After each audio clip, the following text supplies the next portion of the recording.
Greetings, my name is Kamil, and this is an exploration of the entire galaxy sector by sector.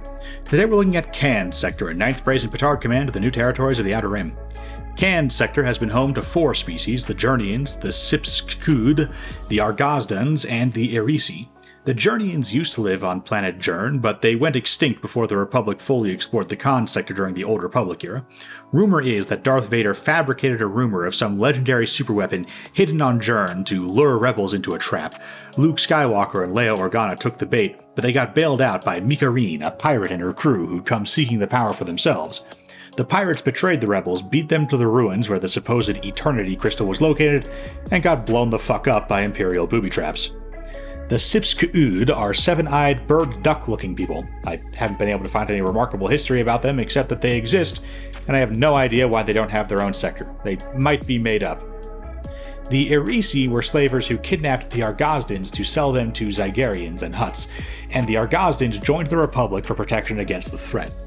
The Irisi continued preying on the Argozdans where they could, but backed up by the Republic Navy and the Jedi Order, they couldn't launch full-scale raids, and even relatively low-key kidnapping campaigns could result in retribution if the Republic ever lost their patience.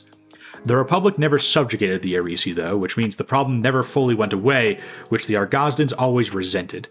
Irisis was one planet. The Republic had more than enough power to put an end to them forever, and refrained from doing so mainly because the level of force required was distressing, and the Irisi slave raids weren't the core world's problem.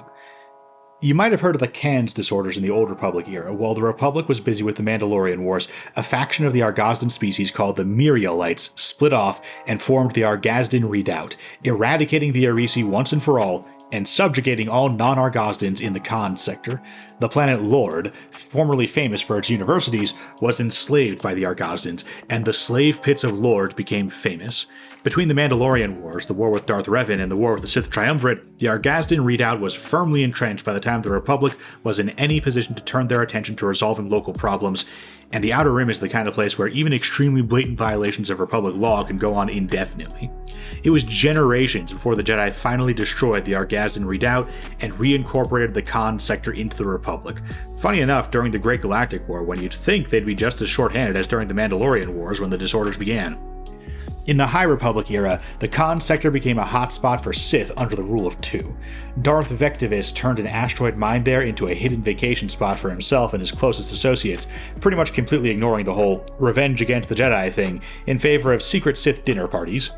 Rumor is that he discovered a technique for creating dark side phantoms, stealing the life force of other living creatures to create supernatural minions.